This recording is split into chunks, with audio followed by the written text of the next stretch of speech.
ललितपुर एक बहुत ही छोटा शहर था। यहाँ रहते थे मालती और उसके पति सुधीर। सुधीर एक बिजनेसमैन थे।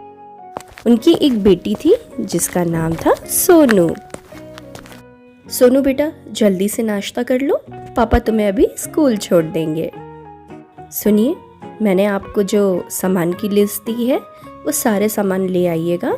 आज मैं आप लोगों के लिए एक बहुत ही अच्छी डिश बनाने वाली हूँ। अरे तुम हर दिन कुछ नया तो बनाती रहती हो, आज क्या है मेन्यू में, बता भी दो। अरे बाबा, अब शाम को आएंगे ना, तब तक बना के सब कुछ रेडी रहेगा।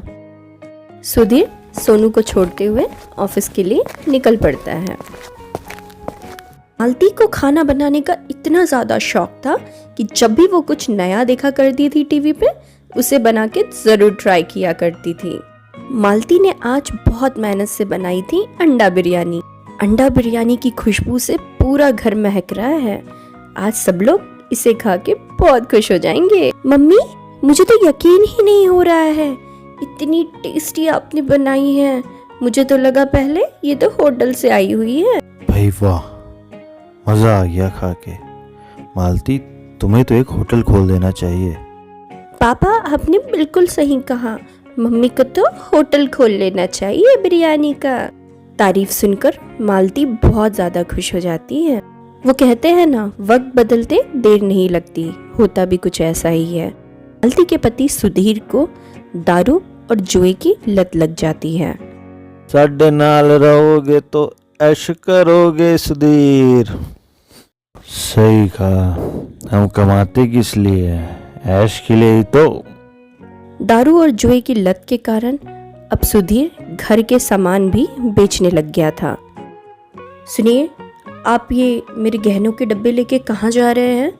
आपने वैसे ही घर का सारा सामान बेचने लग गए हो और आप मेरे गहने भी।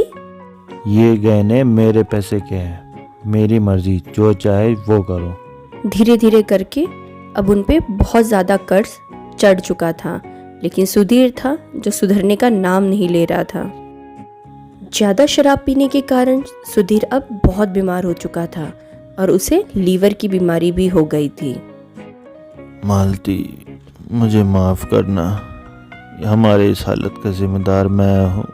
देखिए, इसलिए मैं आपको रोका करती थी, लेकिन आपने मेरी कभी बात नहीं सुनी है। इस हालत में पता नहीं हमारा घर खर्च कैसे निकल पाएगा।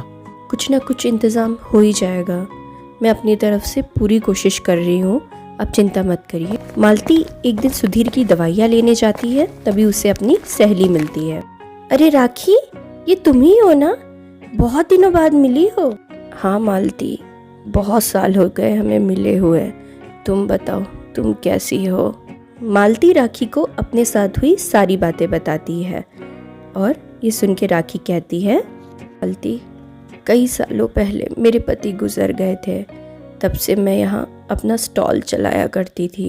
मेरा स्टॉल अब खाली हो जाएगा क्योंकि मैं गांव जा रही हूँ, वहीं पे हम खेती बाड़ी करेंगे। तुम चाहो तो मेरा स्टॉल ले लो और उस पे कुछ काम शुरू करो। ये तो बहुत अच्छी बात कही तुमने, लेकिन राखी, मेरे पास तुम्हें देने के लिए इस वक्त कुछ भी पैसे नहीं है। मैं घर का खर्चा भी बहुत मुश्किल से चला पा रही हूँ। मालती, मैंने तुमसे कब पैसे मांगे हैं? जब तुम अच्छी कमाई कर लोगी तब दे देना मुझे पैसे वापस। तुम्हारा बहुत बहुत शुक्रिया राखी, तुमने मुझे एक नई उम्मीद की किरण दिखाई है। अब मैं भी अपना काम शुरू कर सकती हूँ। घर आकर मालती सारी बात अपने पति को बताती है। मैं कल से ही राखी की जो जगह थी वहाँ पे अपना अंडा बिरयानी का स्टॉल शुरू करने वाली हूँ। अगले दिन से ही मालती अंडा बिरयानी का अपना स्टॉल शुरू कर देती है।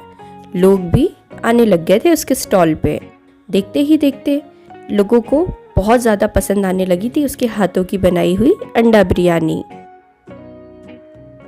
अब तो आजू बाजू के दुकान वाले भी ग्राहक उसी के दुकान पे आने लग गए थे, जिससे कुछ ही सालों के अंदर उसके पास बहुत अच्छा पैसा जमा हो गया था।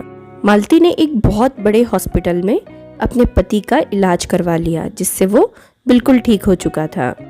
सुधीर, अब तुम्हारी तबीयत बिल्कुल ठीक है, पर फिर से वो पुरानी आदतें मत शुरू कर देना। डॉक्टर अंकल, क्या मैं अपने पापा को घर ले जा सकती हूँ? हाँ बेटा, ले जाओ अपने पापा को और उनका ध्यान रखना। सुधीर अब घर आ चुका था, पूरी तरह स्वस्थ होकर। मालती, मैंने तो अपना घर परिवार सब बर्बाद ही कर दिया था।